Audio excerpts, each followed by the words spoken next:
하나님 아버지 감사합니다. 오늘도 하나님께 예배할 수 있게 하신 것 하나님의 크신 은혜인 줄을 믿습니다. 우리의 삶을 살아가는 가운데 항상 우리가 하나님을 바라볼 수 있게 하시고, 우리의 삶의 여러 가지 문제들 속에서 때로는 헤매기도 하지만 그럴 때마다 우리보다 더 크신, 우리가 가진 문제보다 더 크신, 우리 인생 전부보다 또 이 세상보다 더 크신 하나님을 볼 수 있는 믿음의 눈을 허락하여 주시옵소서.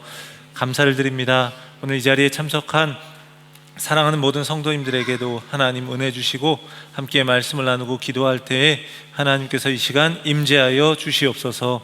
예수 그리스도의 이름으로 기도합니다. 아멘. 성경 말씀 보겠습니다. 열왕기상 17장 8절에서 16절까지 말씀입니다. 열왕기상 17장 8절에서 16절까지 말씀입니다.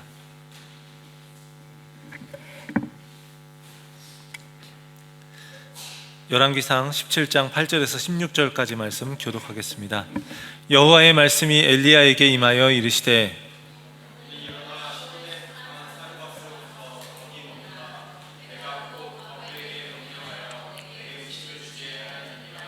그가 일어나 사르밧으로 가서 성문에 이를 때에 한 과부가 그곳에서 나뭇가지를 줍는지라. 이에 불러 이르되, 청하건대 그릇에 물을 조금 가져다가 내가 마시게 하라.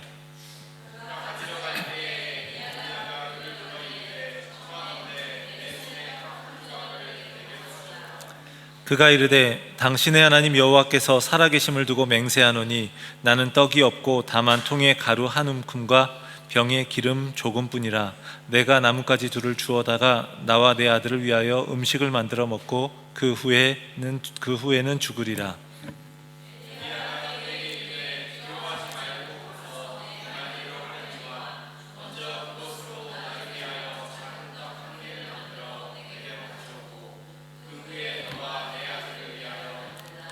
이스라엘의 하나님 여호와의 말씀이, 나 여호와가 비를 지면에 내리는 날까지 그 통에 가루가 떨어지지 아니하고 그 병에 기름이 없어지지 아니하리라 하셨느니라.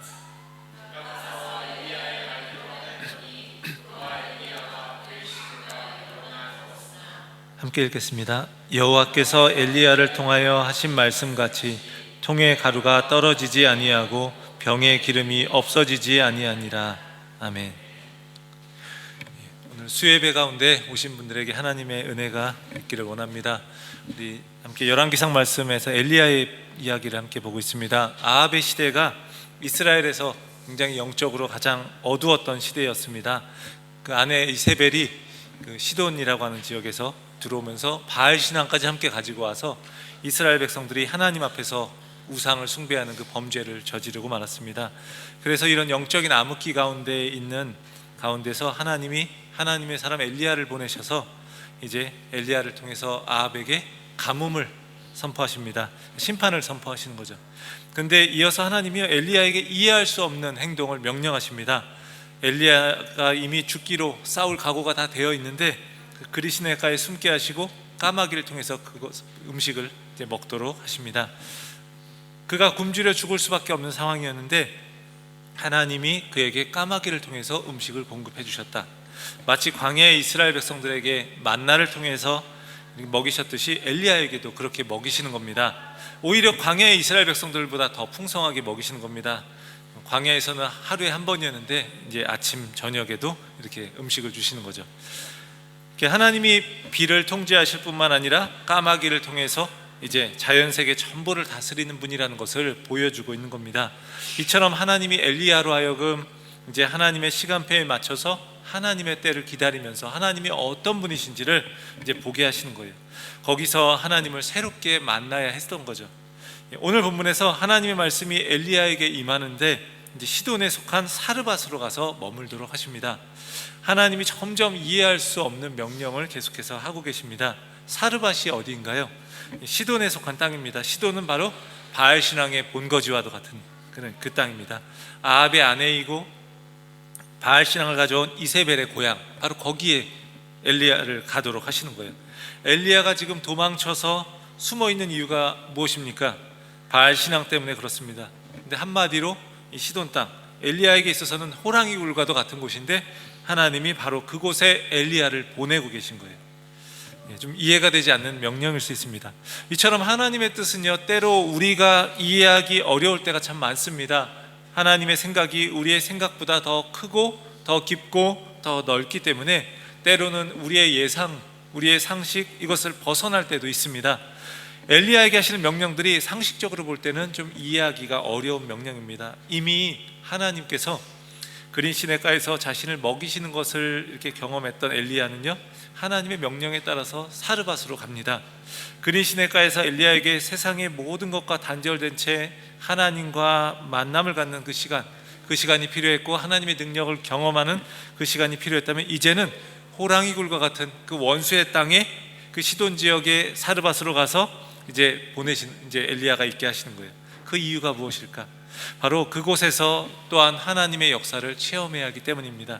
그곳 역시 하나님의 능력이 임하는 곳이고 하나님이 다스리시는 곳이라는 것을 알아야 하기 때문에 그래요. 바알 신앙의 중심부에서 이제 그로 하여금 하나님의 역사를 먼저 경험하도록 훈련시키시고 계신 거예요. 그것도 하나님이 다스리는 땅이라는 걸 이제 알게 하시는 거죠. 하나님은요, 우리 하나님의 사람들이 종교적인 일에만 빠져서 지내고 예배당에만 머물러 있는 것, 그렇게만 모여서 살라고 이야기하시지 않습니다. 그럴 수도 없죠. 우리가 또 주일날 예배 참석하고 우리 수요 예배도 참석하고 하지만 우리 또 일상을 살아가야 돼요. 하나님은요, 성도들을 이 세상 한가운데로 이제 보내시는 겁니다. 바알의 정신이 지배하는 이 세상, 돈의 원리가 지배하는 세상, 이 세상에 성경의 가치관과는 다른 그런 가치관이 지배하는 그 세상 속으로 우리를 보내시는 거예요. 그러니까 우리 기독교는요, 저기 산속에 들어가서 돌을 닦아서 많은 것을 깨닫고 와서 우리가 뭔가 하는 그런 신앙이 아니라는 거예요. 그런 종교가 아니라는 거죠. 그러니까 바알 정신이 지배하는 세상, 돈의 원리가 지배하는 세상, 또 인간의 여러 가지 죄악들이 지배하는 그런 세상 속에 보내서 살아남도록 하신다는 거예요. 뿐만 아니라 그곳에서 치열한 영적인 전투를 하고 거기서 이겨내기를 원하십니다. 고난의 현장 속에서 하나님의 뜻을 따라 살아가는 가운데 또 다른 차원의 놀라운 삶이 있다는 것을 우리가 경험하고요, 우리가 깨닫기를 원하십니다. 그렇기 때문에 지금 엘리야를 바로 이곳에 보내시는 거예요. 사랑하는 성도 여러분, 우리가요, 예배당에서 이곳에서 예배하고 기도하고 찬양하고 말씀을 듣고 말씀을 때로 읽고, 또 우리가 집에서 기도하고 말씀을 읽고 함께 가정 예배를 드리고 할 때뿐만 아니라 우리의 삶, 우리의 일상 속에서도 하나님은 계십니다. 그리고 그 하나님의 역사를 우리가 날마다 경험할 수 있기를 원합니다. 예배를 통해서뿐만 아니라 종교적인 활동들을 통해서뿐만 아니라 우리의 삶 곳곳에서 크고 작은 그 일들 속에서 세밀하게 우리 가운데 역사하시는 그 하나님을 우리가 만날 수 있기를 원합니다. 오늘 본문에서 하나님이 엘리야를 이 시돈 지역에 있는 사르밧 지역의 과부를 만나게 하십니다. 하나님께서는 분명히 엘리야를 도울 수 있고 음식을 대접할 사람을 준비하셨다고 하는데 그게 바로 이 과부인 거예요. 보통 상식대로라면 그를 대접할 사람이라면 뭔가 좀 가진 것이 있는 사람, 도울 수 있는 능력이 있는 사람이어야 할 것 같은데, 엘리야가 만난 이 과부는요, 아주 가난한 사람 중에서도 가장 가난한 사람입니다. 그러니까 경제적으로 최하위 극빈층에 있는 사람이에요. 정말 기가 막힌 일이 아닐까요? 어떤 사람이 이런 사람이 엘리야를 대접하고 먹여 살릴 수 있다는 게 좀 이해가 가십니까? 근데 엘리야는요, 이런 상황 속에서 흔들리지 않습니다. 왜 그랬을까요? 그는 이미 그에게 공급하시는 분은 사람이 아니라 하나님이라는 것을 깨달았기 때문입니다. 이미 자연 세계를 다스리시는 하나님을 그는 경험했습니다. 그래서 엘리야는요, 자신을 돕는 사람의 처지가 어떠한지, 그 환경이 어떠한지를 보지 않는 거예요. 그리고 하나님이 그에게 공급하시는 분이시고 사람은 그저 도구에 불과할 뿐이라는 것을 알기 때문에 하나님의 명령대로 합니다. 자신에게 먹을 걸 공급하셔서 살아남게 하시려면 하나님이요, 부자뿐만 아니라 그 누구도 사용하실 수 있다는 것을 그는 믿고 있었던 거예요. 이 여인이 얼마나 가난으로 어려운 상황에 있었는지 우리 12절에 그게 잘 나타납니다. 이렇게 이야기해요. 그가 이르되 당신의 하나님 여호와께서 살아계심을 두고 맹세하노니 나는 떡이 없고 다만 통에 가루 한 움큼과 병에 기름 조금뿐이라. 내가 나뭇가지 돌을 주워다가 나와 내 아들을 위하여 음식을 만들어 먹고 그 후에는 죽으리라. 너무 가난해서 자신이 마지막 남은 양식, 그걸 만들 재료를 가지고 있는데 그것으로 만들어서 먹고 딱 죽겠다 이거예요. 과부의 상황은요, 희망이 없는 겁니다. 12절 말씀을 잘 보면 과부는요, 하나님의 살아계심을 이미 알고는 있었어요. 근데 죽을 준비를 하고 있습니다. 왜 그런가요? 하나님이 살아계시다는 것이 이 여인에게 실제적인 변화나 어떤 차이를 가져오지 않는 것 같기 때문에 그렇습니다. 우리도 그럴 때가 있지 않습니까? 우리 열심히 이 수예배까지 나오시는 분들은 굉장히 신앙이 열심히 있으신 분들인데, 그래도 때로 살아가면서 우리가 힘든 일을 겪을 때마다 하나님 앞에 우리가 기도하지만 기도하다 어느 정도 하다가 지치거나 우리 마음이 지치기 시작하면 별로 달라질 것 같은 기대감 없이 그럴 때도 있습니다. 그래서 자녀가 변화될 걸 위해 기도하고 우리 배우자가 변화될 걸 위해 기도하고 내 삶의 문제들이 해결될 걸 위해 기도하는데, 근데 변하지 않는 상황이 계속되어지면 어느덧 우리의 기도가 형식적이 되어버리고 하나님은 살아계십니다 라고 우리가 언어적으로는 표현하지만 그것이 우리의 삶에는 별 영향을 미치지 못하는, 마치 하나님 살아계시다라고 하지만 하나님이 살아계신 것처럼 살아가지 않는 그런 모습들이 있다는 거예요. 입으로 말하지 않아도 기도는 기도이고 현실은 현실이지, 하나님 살아계신 거 맞는데 그래도 현실은 현실이지, 이렇게 생각할 수 있다는 거예요. 우리의 삶에서요, 하나님의 살아계심이 실제가 되기를 원합니다. 하나님이 살아계시기 때문에 우리가 누가 봐도 우리가 죽을 것 같은 상황인데 내가 죽지 않고요, 누가 봐도 좌절하고 낙심하는 게 분명한데 낭망할 수 있는, 충분히 낙심할 수 있는 그런 상황인데 하나님이 살아계시다는 것, 그것을 내가 분명히 붙들고 있기 때문에 담대할 수 있고 그로 인해 다시 훌훌 털고 다시금 일어날 수 있는 일들이 많이 있기를 원합니다. 이렇게 하나님이 살아계심을 알고는 있었지만 그냥 그것이 실제가 되지 못해서 죽을 준비를 하고 있었던 이 여인에게 엘리야가 이해되지 않는 요구를 하고 있습니다. 13절하고 14절을 보면요, 엘리야가 그에게 이르되 두려워하지 말고 가서 내 말대로 하려니와 먼저 그것으로 나를 위하여 작은 떡 한 개를 만들어 내게로 가져오고 그 후에 너와 내 아들을 위하여 만들라. 이스라엘 하나님 여호와의 말씀이 나 여호와가 비를 지면에 내리는 날까지 그 통에 가루가 떨어지지 아니하고 그 병의 기름이 없어지지 아니하리라 하셨느니라.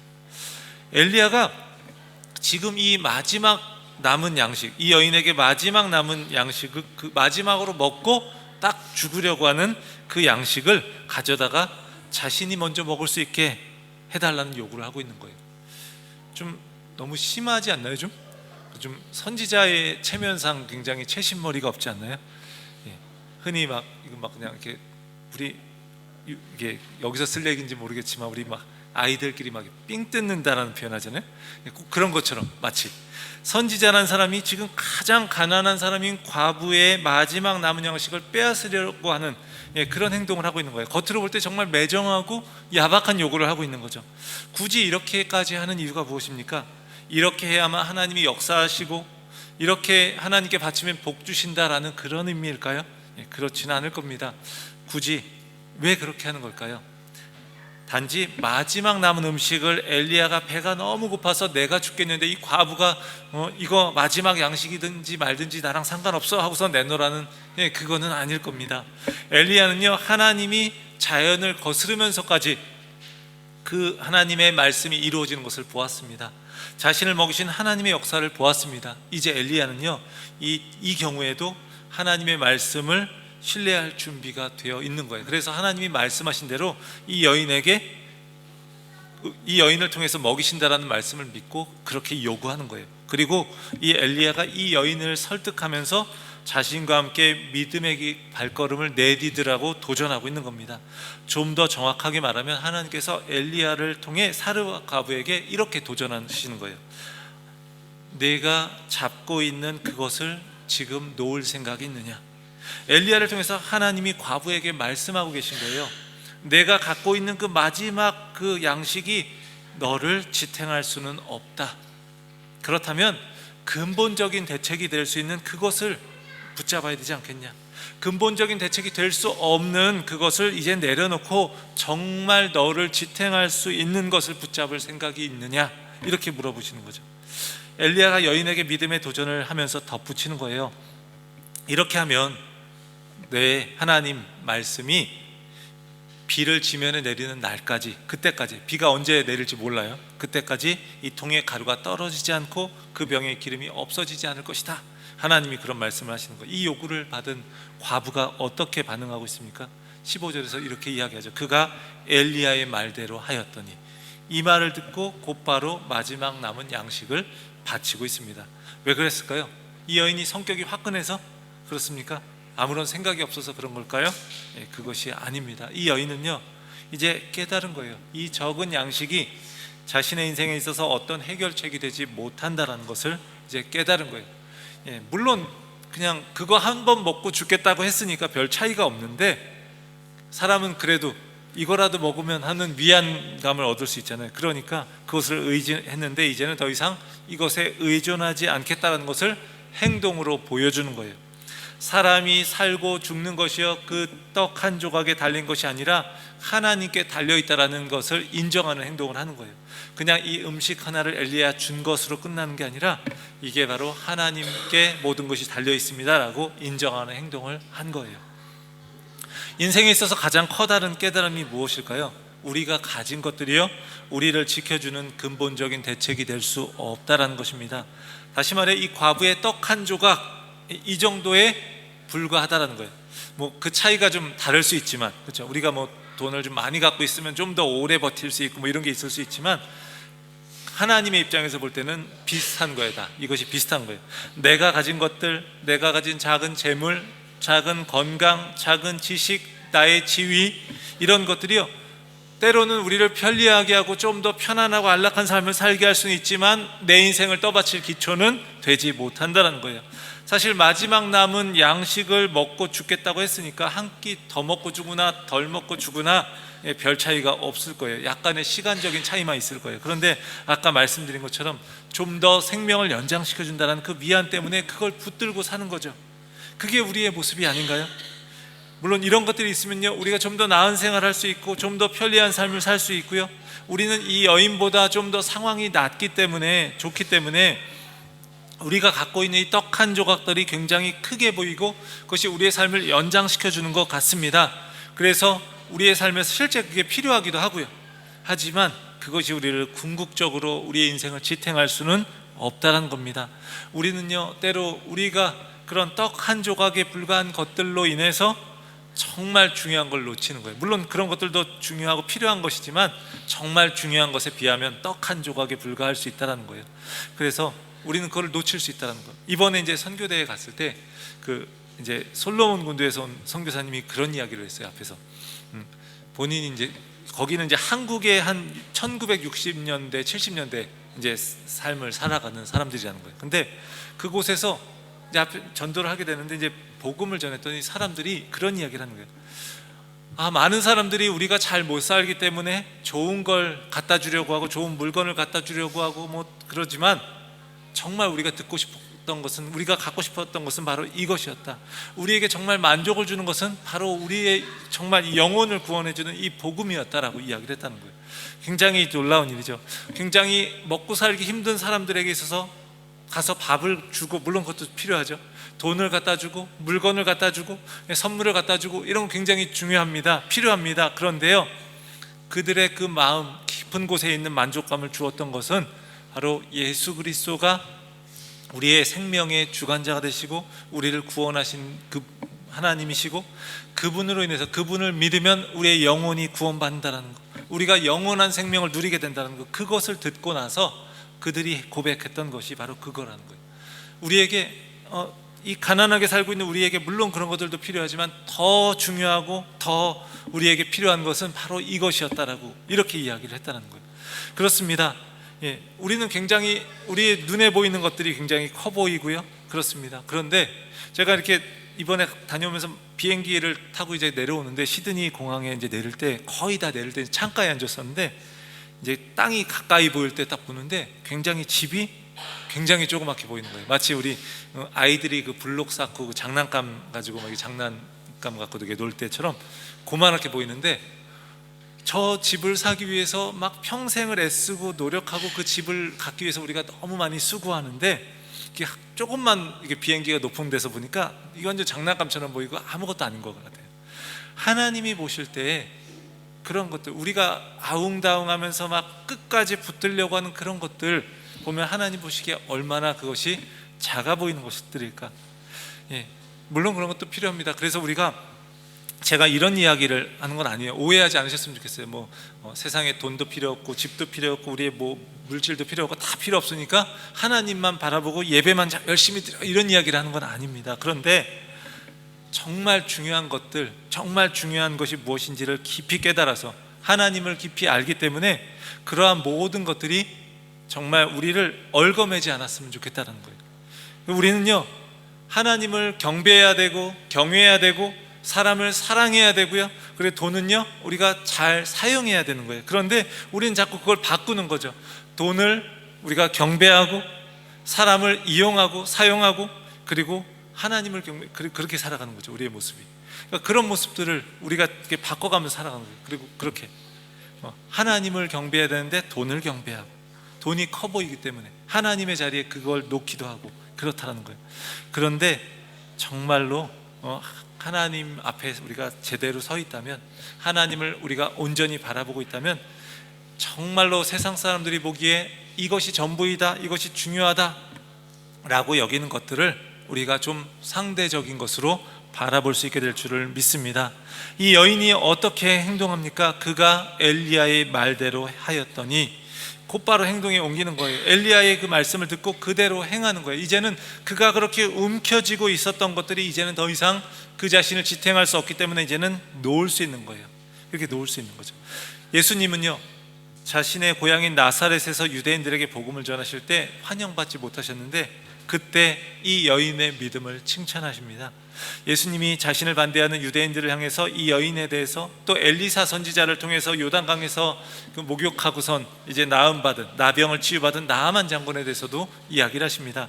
누가복음 4장 24절에서 27절을 보겠습니다. 우리 함께 읽어보겠습니다. 또 이르시되 내가 진실로 너희에게 이르노니 선지자가 고향에서는 환영을 받는 자가 없느니라. 내가 참으로 너희에게 이르노니 엘리야 시대에 하늘이 3년 6개월간 닫히어 온 땅에 큰 흉년이 들었을 때에 이스라엘에 많은 과부가 있었으되 엘리야가 그중 한 사람에게도 보내심을 받지 않고 오직 시돈 땅에 있는 사렙다의 한 과부에게 뿐이었으며, 또 선지자 엘리사 때에 이스라엘에 많은 나병 환자가 있었으되 그 중에 한 사람도 깨끗함을 얻지 못하고 오직 수리아 사람 나아만 뿐이었더라. 사렙다라는 말은 사르바서의 그 헬라 음역입니다. 그래서 예수님이 복음을 전하셨는데 이들이 교만해서요, 유대인들이 받아들이지 않는 거예요. 높아진 마음에 복음이 들어갈 수 없지 않습니까? 예수님이 그렇게 마음이 닫혀있는 유대인들을 향해서 이 여인의 믿음을 이야기하는 거예요. 그 당시에 아무도, 이스라엘의 다른 과부들은 이런 은혜를 입지 못했는데 바로 엘리야의 말씀을 들은 이 사르밧 과부는 은혜를 입었다는 거죠. 예수님이 그들에게 이렇게 말씀하시는 거예요. 너희들이 지금 나를 인간적인 눈으로 보면서 교만한 마음을 가지고 있는데 그런 너희들은 하나님의 은혜를 받을 수 없는 사람들이야. 너희들보다 먼저 이방인들이 하나님의 은혜와 구원을 얻게 될 것이다. 이 말씀을 하시면서 소개하는 사람이 바로 이방 여인이었던 이 사르밧 과부이고 또 나아만 장군인 거예요. 그러니까 오늘 본문에 나온 이 여인만 이야기하면 유대인들에게 이방인, 그것도 이방 여인, 이 이방 여인을 믿음의 모델로 제시하면서 이제 니들이 좀 배워, 이렇게 이야기하는 거죠. 유대인들에게는 굉장히 기분 나쁜 얘기입니다. 유대인들은요, 이방인을요 그냥 개로 취급했어요. 짐승처럼 여겼어요. 그런데 그들에게 배우라고 하니까 격분할 수밖에 없는 거죠. 그래서 막 예수님을 낭떠러지에서 떨어뜨려서 죽이려고 막 하는 겁니다. 그들은요, 관습을 붙들고 있었고 체면을 붙들고 있었고 하나님이 자신을 선택해 주셨다고 하는 그 선민의식을 붙들고 있으면서 하나님의 은혜를 받아들일 생각이 없었던 거예요.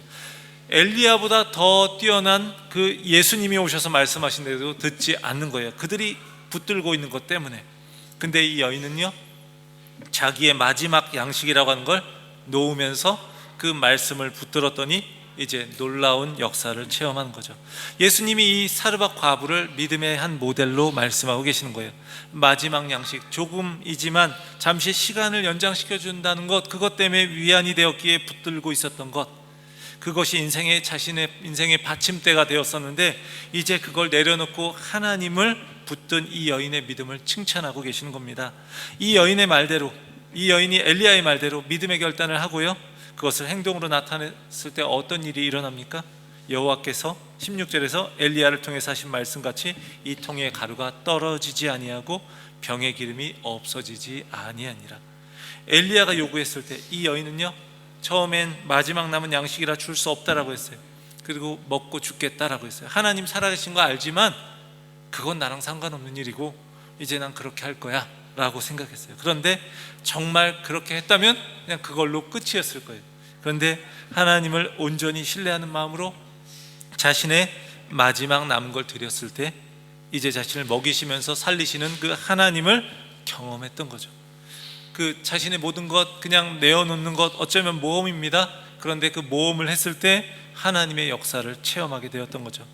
이스라엘 땅에서는요, 헛되이 바알에게 비를 구하고 또 풍요를 구하고 하나님의 심판으로 인해 가뭄을 겪고 있었는데, 그때 이 이방 여인은 하나님의 말씀을 듣고요, 그 믿고 따름으로써 하나님이 주시는 복을 받고 누리고 있습니다. 이 사건을 통해서 이 여인은 알게 되었던 거예요. 이스라엘에서 온 한 선지자 엘리야가 전하는 그 하나님이 단지 그 이스라엘 땅의 하나님이 아니라 온 세상을 다스리는 하나님이라는 것을 이제 알게 되었던 겁니다. 오늘 보면 17장에선 하나님의 그 권능이 아주 잘 나타나고 있습니다. 하나님의 능력에는 한계가 없다라는 걸 잘 보여줍니다. 생명을 위협받는 그 가뭄의 상황 속에서도 하나님의 돌보심으로 엘리야도 살아가고요, 사르밧 과부도 그 생명을 보호받고 있습니다. 가뭄도 하나님의 능력을 제한할 수 없고요, 하나님이 까마귀를 통해 엘리야를 먹이시고 살리시는 것처럼 그 자연도 하나님은 뛰어넘으십니다. 그리고 동물도 움직이십니다. 바알을 숭배하는 본거지인 시돈의 사르밧에 있는 과부에게도 하나님은 역사하셨습니다. 하나님의 능력을 보이셨습니다. 온 세상을 다스리시는 하나님은요, 지리적인 한계도 초월하십니다. 하나님은요, 이렇게 모든 걸 다스리시고 주관하시는 분이에요. 그 하나님이요, 우리의 하나님이십니다. 사랑하는 성도 여러분, 우리의 삶에서도요, 하나님의 능력에는 한계가 없습니다. 엘리야에게만 그 하나님이 해당되는 이야기이고 우리에게는 해당되는 이야기가 아닌가요? 우리는요, 우리의 삶에서 붙들고 있는 것들, 그 작은 떡 한 조각에 불과할 수 있는 것들, 우리가 보기엔 굉장히 커 보이고 대단해 보이지만 하나님이 보시기에는 그 작은 떡 한 조각에 불과해 보일 수 있는 그러한 것들을 우리가 붙들고 인생을 살아가고자 한다면, 그것이 다 할 때 우리는 결국 우리의 삶도 그냥 사라지고 무너지고 말 것입니다. 하지만 한계가 없으신 하나님, 자연 세계를 뛰어넘고 그 지리적인 것도 뛰어넘으시는 하나님, 오늘 본문 뒤에는요, 또 죽음까지도 뛰어넘는 그 하나님의 이야기가 나오잖아요. 그 하나님을 우리의 인생의 기초로 삼으면 우리의 주변의 상황이 좀 좋지 않을 때에도 우리는요, 이겨낼 수 있을 것입니다. 자신의 마지막 남은 것까지 내어놓고 하나님을 붙들었던 이 여인, 이 사르밧 과부의 믿음처럼 다른 것들에 우리의 시선을 고정시키는 것이 아니라 한계가 없으신 하나님, 우리의 삶을 말씀에 순종할 때 그 말씀을 우리 삶에서 이루어 가시고 삶을 새롭게 바꾸실 수 있는 그 하나님, 그 하나님께 우리의 시선을 고정시킬 수 있기를 바랍니다. 우리의 시선을 하나님께 고정시킬 때 그 하나님이요, 우리의 삶에서 놀라운 역사를 행하실 줄을 믿습니다. 우리 이 시간 함께 찬양하기 원합니다. 우리 아까 찬양했던 우리 시선이라는 찬양입니다. 내게로부터 눈을 들어 주를 보기 시작할 때 주의 일을 보겠네. 우리가요, 우리 자신의 우리의 능력, 우리가 가진 그 작은 떡 한 조각에 우리의 시선을 고정시키면 하나님의 역사가 있어도 우리가 볼 수가 없습니다. 근데 우리가 하나님께 우리의 시선을 고정하면 우리가 주님의 일을 보고요, 또 하나님의 역사를 보고 또 하늘의 꿈을 꿀 수 있을 줄 믿습니다. 우리 함께 우리 시선, 이 찬양 함께 하면서 우리의 믿음의 고백으로 하나님께 드리기를 원합니다.